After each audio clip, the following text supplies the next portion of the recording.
Welcome, everyone. Welcome to another episode of the Gaby U Show. I am your host, Gaby Udobor. So today I have an amazing guest, Alida Jones. And before we get into our discussion, I'm going to tell you guys some things about her.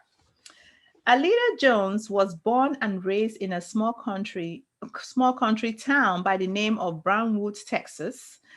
Growing up in a large family, she realized the importance of faith, family, and support.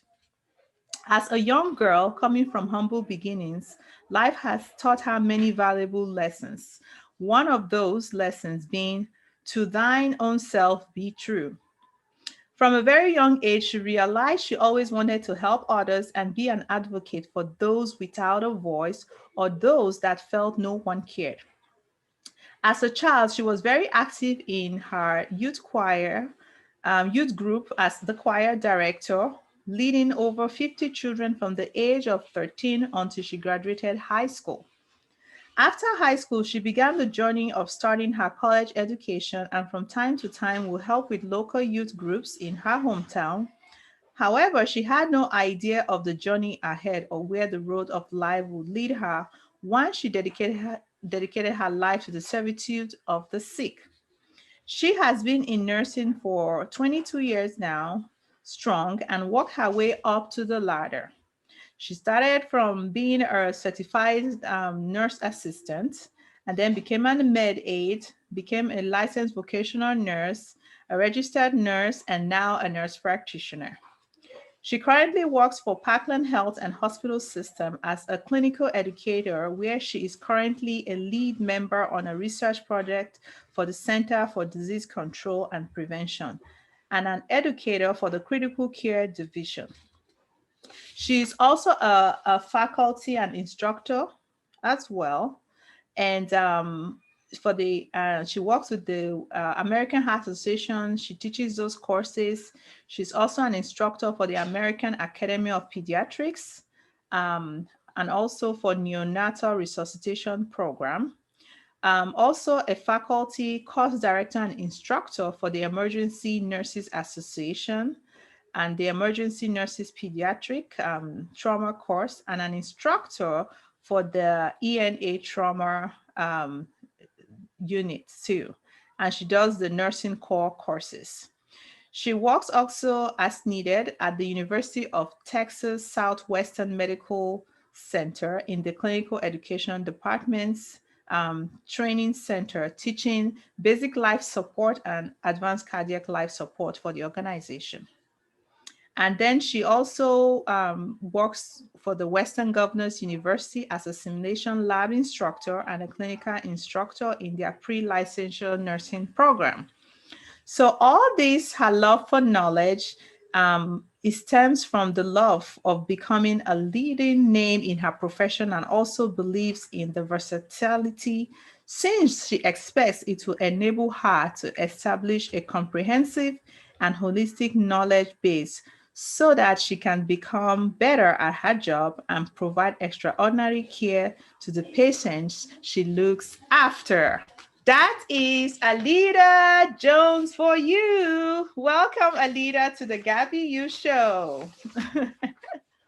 Welcome. Thank you, Gabby. Yes, you can see Alida. She is a one of a kind of a woman here. And you could see that Alida, she has gotten herself where she is right now. A lot of education, a lot of training because she wants to be at her very best.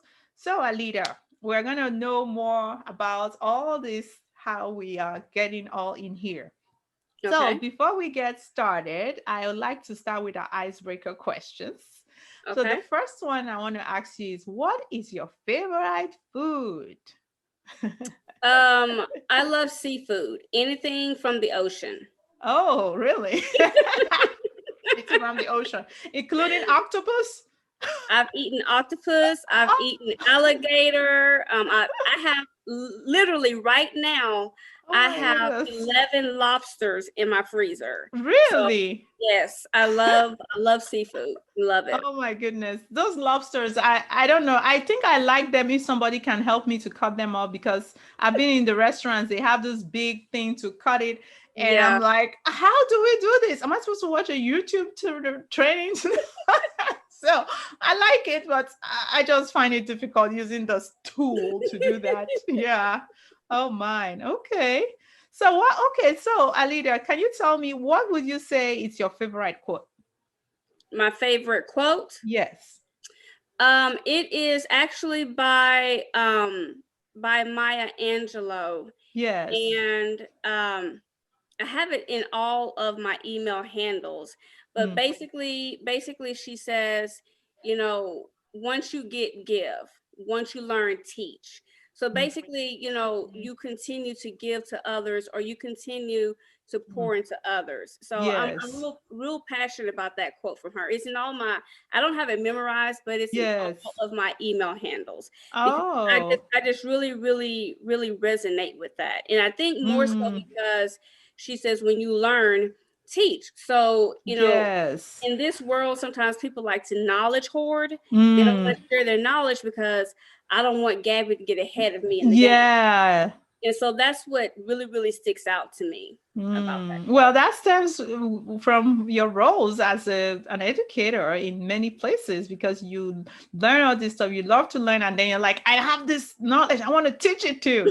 Yeah. So I think we have that similar thing there because that's the same thing with me because I also, I am a nursing professor too in the community college. And I mean, and also in social media, I always like to teach people what I learned. Hey, look at this, what I learned.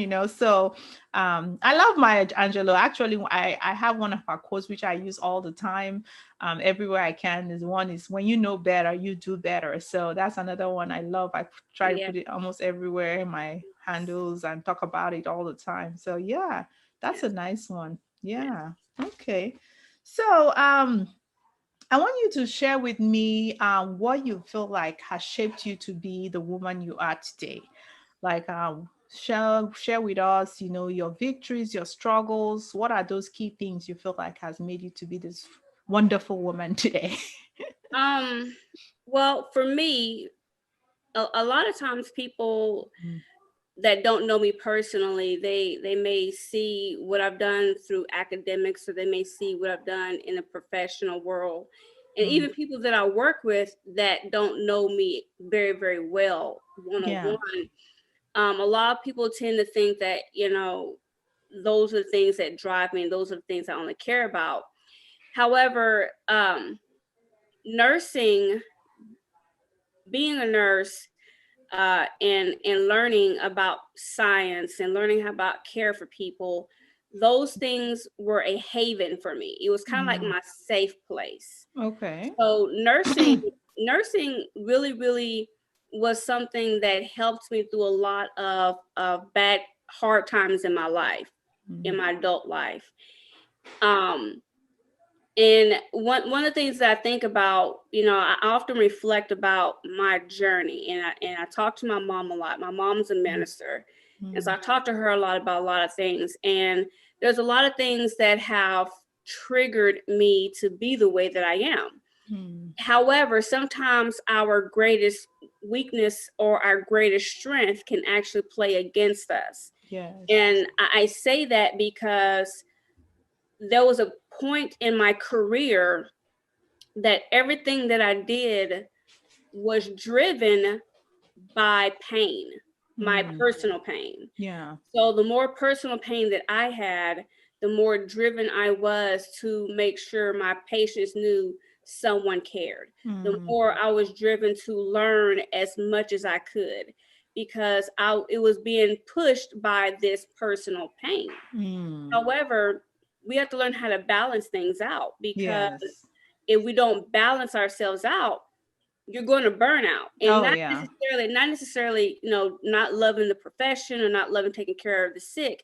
You can actually over exert yourself and Mm. crash and burn. Oh, yes. Um, I think some of the major points in my lifetime that really had a very significant role in me being who I am today one, I went through a divorce in my late 20s. And, you know, someone turning 28, 29 years old going through a divorce, you know, it really kind of messes with you in the mind. You know, it's kind of like, you know, and even though everybody has a different view and a perspective of divorce, that's not how I was raised, you know.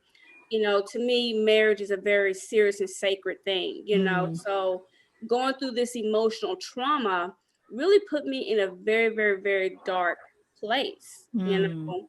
And then it took me a while to get over that. But while I was getting over that, I just put my whole being into learning and caring for others, learning and caring for others. Then that backfired. In my early 30s. And when I say it backfired, I mean, there was a point I was working 4 to 6 12-hour shifts pretty much every week. Wow. In the ICU. And I didn't want to be at home. I only wanted to go home when I knew I was going to crash and burn and go to sleep. I didn't want to be by myself. I didn't want to be in the four walls, because the only thing I could think about was, wow, I'm here and he's remarried, or whatever the case may be. Don't want to think about it. my mind didn't want to process it. And so about, let me see, about 4 or 5 years after the divorce, I was getting ready to go on vacation. And I hadn't had a vacation in a long, long time. I'm talking about like probably 4 or 5 years. And prior to the vacation, it was my sister and I, my middle sister and I, we was going to Miami. And it was our first time flying. It was our first time going to Florida. And we was going to celebrate both of our birthdays. Yeah. But up to that point, I was just like really, really tired. And I used to have an upstairs apartment that I had to walk up the stairs. It was a lot of stairs. And it was one day I was just like, golly, why am I so short of breath? You know, my legs are swelling. Mine jumped 33 years old at this time. I'm like, something's not right here. But maybe I'm just tired. I'm going on vacation in a couple of weeks. I'll be okay. Long story short, we get to Miami, and the day that we flew out is literally my body just shut down. Shut down. So that I experienced the failure of my health. I ended up in ICU, in 2 different ICUs within a 2-week time period, and double lobe pneumonia, major asthma attack on top of that. And then 3 days after I was admitted to the second ICU where I worked my heart, I went into AFib. Oh, wow. And they almost had to shock me. And so from that sickness, literally, I was so sick. I couldn't even move. I couldn't do nothing for myself. And my anxiety was so high because I had never taken the time to rest and decompress and deal with what I was dealing with. I mean, they had me on like trazodone is a common medication used for sleep, right? They had me on 150 milligrams of trazodone, and it would only keep me asleep for a couple of hours. Wow. So that, at the age of 33, experiencing this health failure, I remember laying in the bed, and one time they almost had to, they did rapid response me one time before I went to the ICU, and they almost had to intubate me.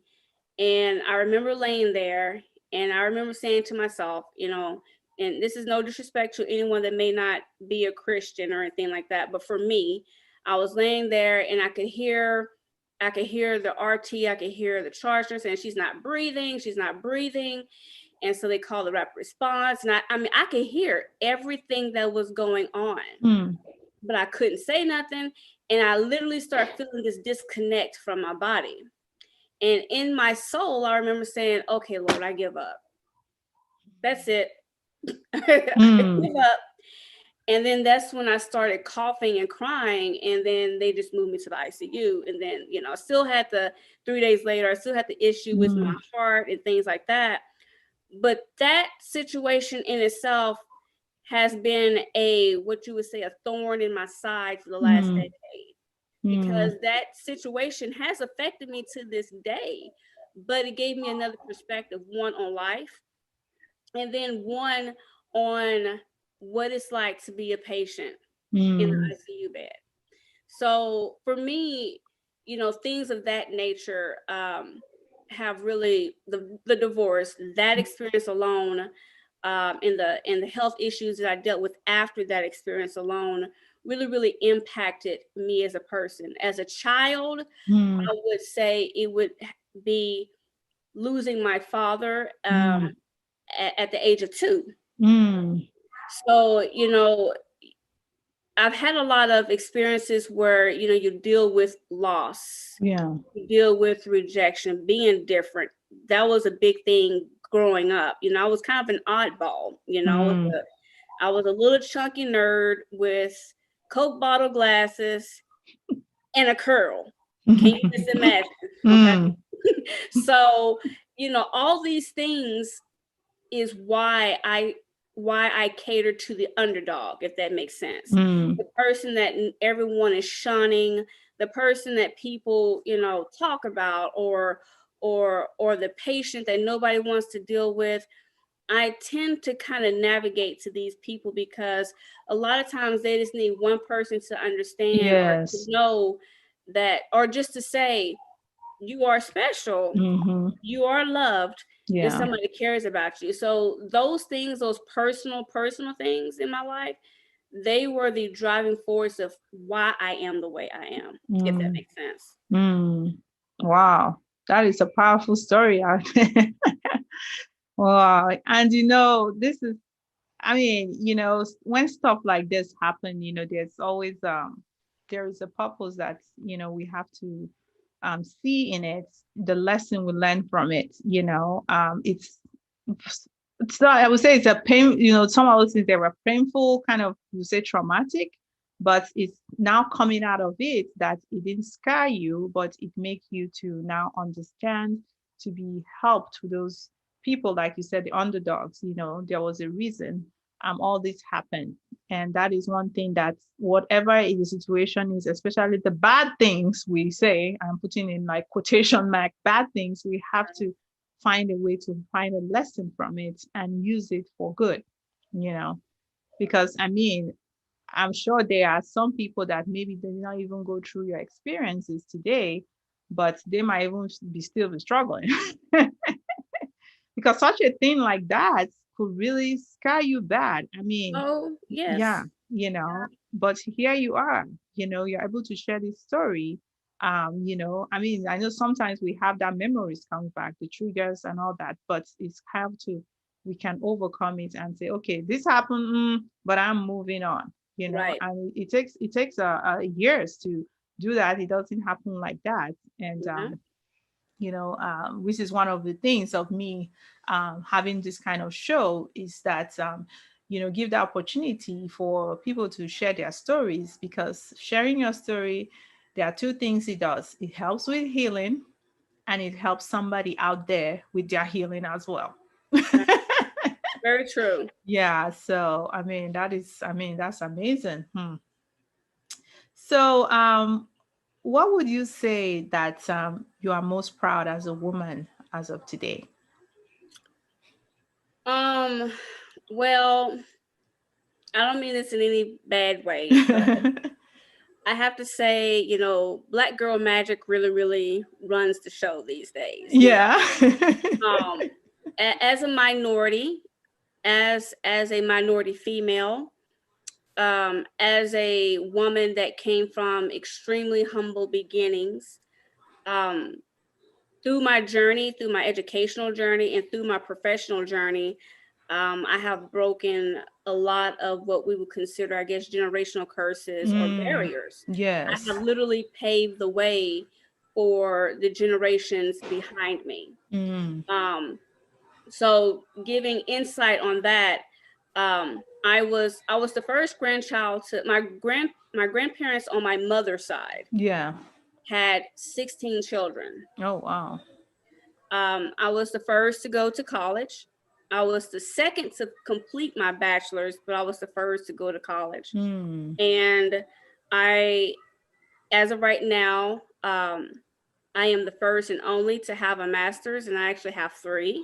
I will complete my doctorate this year. Oh, wow. Awesome. So, and then on top of that, I am the first from my mother's side and my dad's side to even reach the level of, like, what people consider high status: lawyer, doctor, Yes. provider. There's no one else in my family tree that I have identified that has reached that level. And on my mother's side, I know my grandmother, my maternal grandmother, was actually born on a plantation, and my great grandmother worked as a sharecropper. And so I'm very, very proud that I'm very, very proud to have been able to, the passion that I have for the sick made it really, really easy. And then I love school too. Yeah. So to hit so many milestones and break so many barriers, I'm very pleased with that. Wow. And I'm here to tell you that I am pleased with you too. Look at that.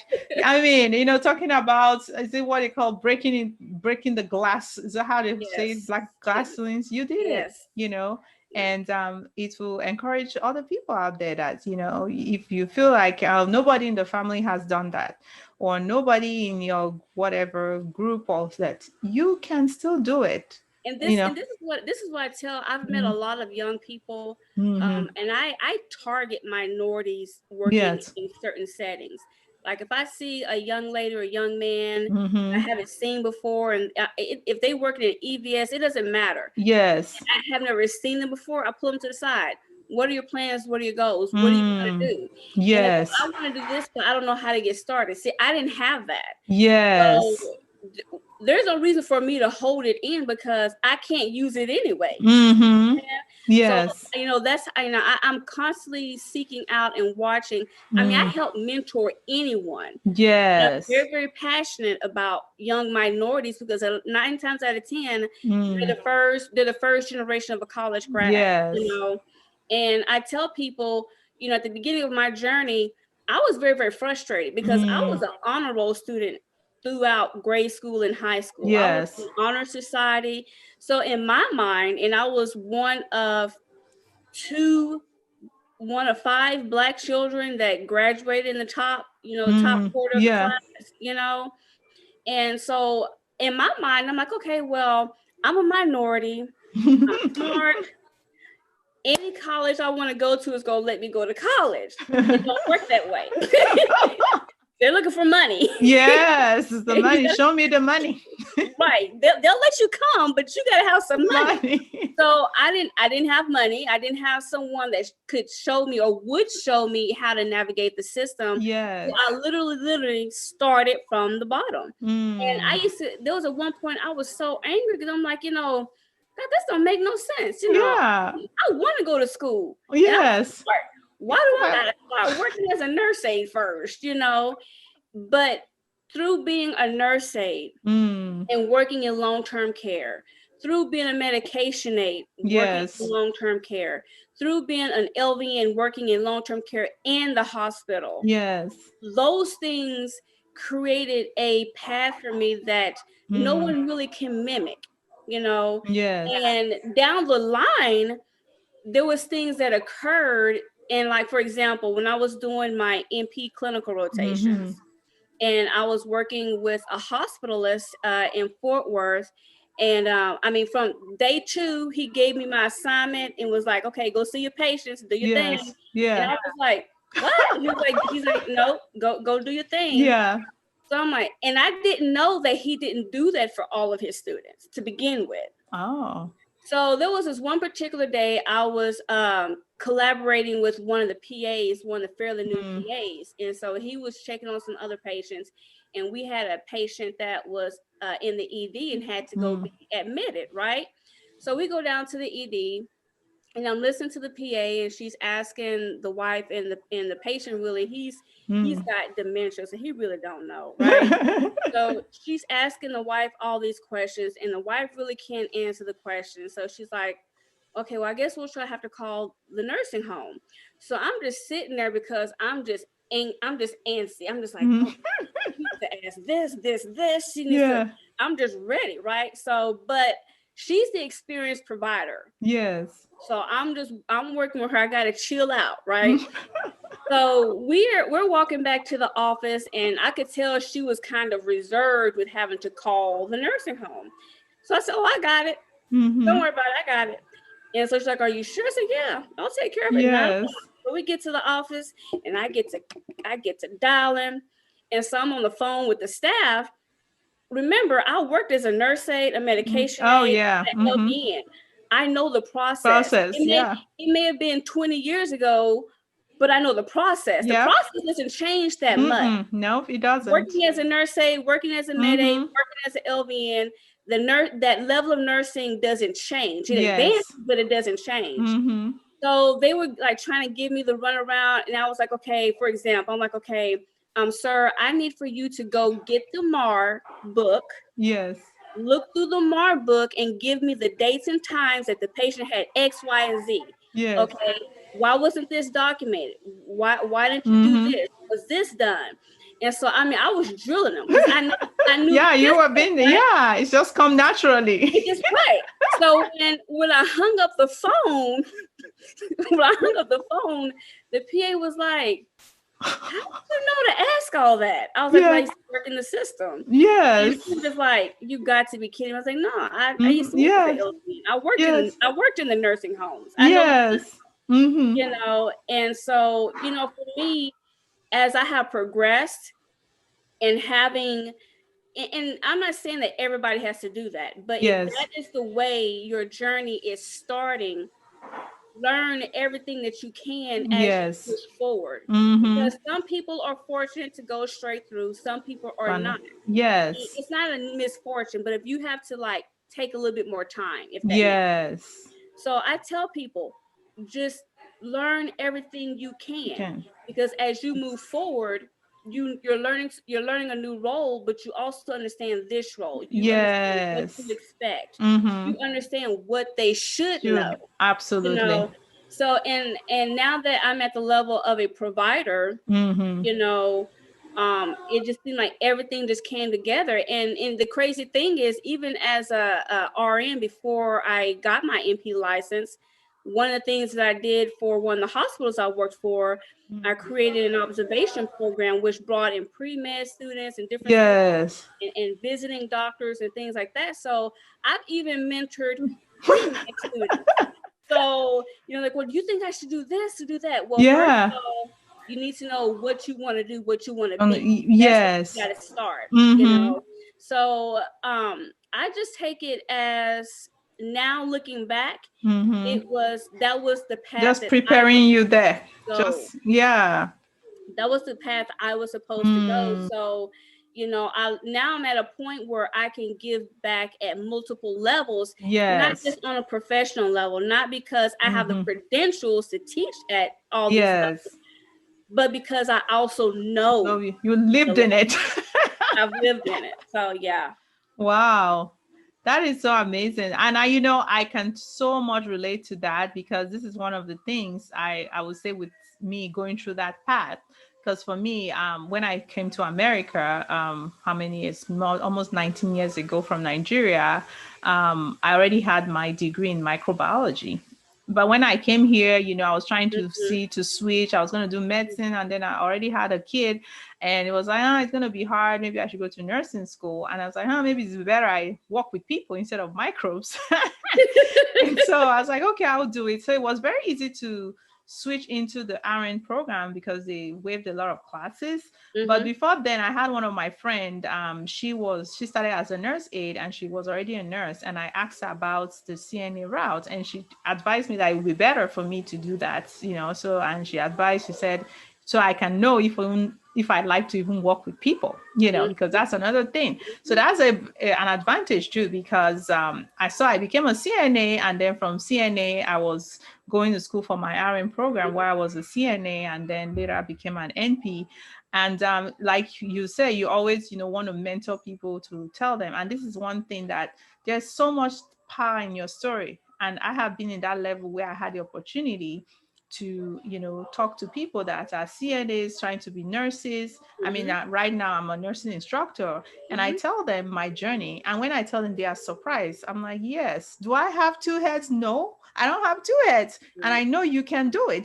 Try to encourage them, and it gives them hope, and they feel like, oh my goodness, okay, I can really do this. Because I tell them, I did, it wasn't easy. And especially I try, sometimes I'll relate to some of those people that they have kids, and I tell them, like, look, this is how, I did it. I mean, it wasn't easy, but it's doable, and I give them that hope. And that is something too, like some people, they want to go into nursing, like, okay, it was a good thing to go through the C.N.A because because truthfully, and I've shared this story many times, when I was going into the RN program or thinking of being a nurse, a lot of people were kind of encouraging me, I always did something for job security, to have job security instead of being a microbiologist. Still today, yeah. So and so when I went into it as a CNA, and then started working, going through the nursing role, I now looked at it that this is more than job security. You really need to like to work with people, sick people, right. very vulnerable people. You really have to like it. If you are going in there for just job security, you're not going to survive. And you're gonna do something stupid. Yes. And so that is the thing I always advise people around my students. Like, sometimes, like, you need to really like this nursing, otherwise you're gonna be struggling through. And that's the thing, bringing back to starting as a CNA. Some people will try as a CNA and then they now realize that this is not for them. So it gives you that testing ground. I mean, you don't have to go through that route, but sometimes it saves you that trouble and money. Because I've seen some students, we are in nursing school, and half of the semester we don't see a bunch of them, and they've spent all that money. Right. So everything has its reason, Yeah. and that's why I tell people, say, oh, I don't have money to go to RN school or what. I say, start from somewhere. You are a Right. CNA now, you do CNA. If it's have to go through the bridge way, do it. Just keep aiming for as high as you can go in the profession as it lets you. And as you can see from Alida, she has gone through those steps. From the A to the Z, and here she are. She started from nurse aide, and she'll be a doctorate by the end of this year, you said? Yes. Okay. See that? It's doable. Yes. Well, this is to give you encouragement. It's not that trying to be boasting about it, but it's to give you guys listening this encouragement that these things can be done. It will not be easy. Nobody says it's easy, but it's doable.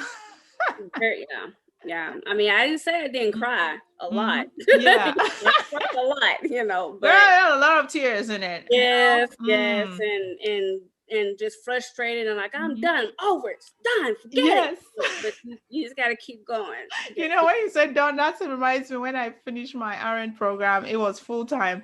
I mean, since after my RN program, it's like I'm not doing any full time school anymore.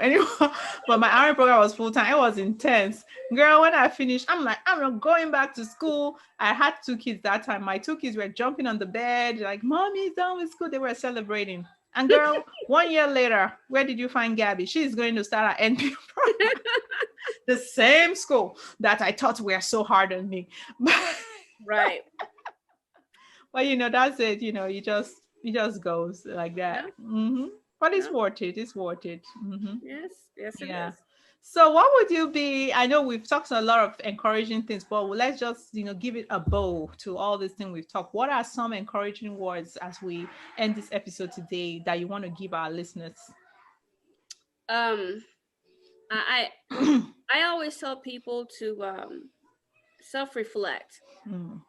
You have to understand who you are and how you feel before you can really understand where you're going. And humility is a big thing. Mm. You know, you can't get anywhere in this world if you have no humility of some sort. Oh, absolutely. And always be open to opposing views, because that's how we grow. Mm-hmm. You know, when you're in school and you're taking an exam, there's going to be things that you don't agree with on the exam, but the answer key gives you rationales why that was right. Mm. So in life, there's going to be people that don't think like you, Oh, don't yes. believe like you. You know, be open to understanding those that don't look like you, don't talk like you, because that's how you grow. That's what makes you versatile. Mm-hmm. So being open to learning is very, very key. Mm. And don't stop. You should never stop learning. Mm-mm. You know, if you can't go to school right now, or you're taking a break, read a book. I mean, Mm-hmm. I say that all the time, read a book. And people look at me like, what do you mean read a book? Read a book. That's where the knowledge is. Read. You know, read something, you know. Mm-hmm. But self-reflection is the biggest thing. And as you're going through, and if you're having a rough patch, stop and self-reflect. Mm. You know, and then, you know, look around. We all have someone or something, for the Mm. most part. I Mm. know there are people that do not have a support system, but in Mm. most cases, we have something or someone that is a support for us. Yes. And support systems come in different ways. It may not be financial. You may have a parent or parents that can't give you any money, Mm. but what they can give you is love and understanding. You know, Mm. through my journey, even my Yes. NP journey, you know, there was many times my mom would say to me, I don't really know what to say to you, but I'm praying for you and I love you, Mm-hmm. and I know you can do this. Yeah. So use your support system, because that's how Mm. you can't do anything in this world alone. You can't live Mm-mm. alone. That's why we have people. God created many people. We can't live alone. So No. self-reflect and Mm-hmm. always be open to learning. Those are Yes. the biggest things that I tell people. Mm. That is so good. And that is the thing too. As I say that, we don't live in isolation. We need to seek for help. It's Mm-hmm. not being weak when we seek for Mm-hmm. help, because a lot Mm-hmm. of us want to be like, oh, I can do this. I'm independent. I don't need help from people. Mm-hmm. If you get the right people, Right. sometimes it's hard to find those right people. Right. And, talking about your dreams, Mm-hmm. it's okay if they don't understand your Keep dreams. pushing. Yeah, it's okay. Yeah. It's your dream, it's not their dream. So Right. they don't Right. have to understand. I mean, I've been You- called crazy. I don't know how many times. Like, why are you doing all that? Yes. And as you progress and you keep pushing towards your dream, Mm-hmm. you actually start to meet people that think just like you, that have done Yes. things just like you. You're like, Yes. so I'm not the first person to go to 2 colleges at the same time. No, you're not the first person, you know? So They are there. Sometimes we feel like we probably are the only one dealing with stuff. But mm-hmm, then when you start finding the right group that fits what's in your mm-hmm, own world, you start looking at, what, there are so many people dealing with this. There's so many people doing this thing. I'm not the only one. I'm not crazy. I'm not, mm-hmm, and it's very necessary. And that's the good thing of, I always tell people, like I talk to my students, I talk about having a mentor, mm-hmm, like I do teach the third and fourth semester, last semester students. uh-huh, And for the last semester students especially, I go on my soapbox and do a lot of talk on them. I say, when you start as a new nurse, it's going to be difficult, but you need to look for one nurse to be your mentor. yes, There is always going to be somebody that you can hold on, because mm-hmm, there will be some crazy days that you mm-hmm, want to give up that profession. right, Those days you go in the restroom and be crying. right, very much so. You will need those nurses to help Yep, you through. Look for them. They are there. And that's how in any profession, whether nursing or non-nursing or whatever, there is very somebody you true. should get as a mentor. Sometimes it might involve paying some money to have a life coach or a mentor. Sometimes you have the free ones, because Right. one thing about having a coach or mentor, all that to help you through, we don't want to put every burden on our family. Sometimes we want Right. our family, because but they cannot There's help things that they're us. not gonna understand. Yes, want somebody that sometimes can look at it objectively. Right. Because as your family, they love you and everything, but it might be too much for them for you to put Right. all that. So, and they don't, maybe not, you have to look for somebody that have gone through something similar to help. Right. So, Very true. yeah, yeah, I love it. So, how can people connect with you? What are the areas they can, connect with you, find you? Okay, well, for starters, with my kind of schedule, I'm not on social media a whole lot, but they Yeah. definitely can find me on Facebook. Yes. And they can get my Facebook handle from you. That's not a problem. And is it Alita Jones? No, it's Aletha Devana, so I'll send it to you. It's my Okay. first and middle name. Okay. And Okay. then I'm also launching a YouTube channel later this month, early part of February. Okay. So I will send you. I will let you know once I release that, and then you can Okay. release that information as well. Okay, perfect. Okay, so yeah, all this information I will, when this episode releases, I'm gonna be putting it on the show notes if you Okay. are on the podcast audio, and if it's on YouTube, it will be on the description area, so you can Okay. know how to connect with a leader. Yeah.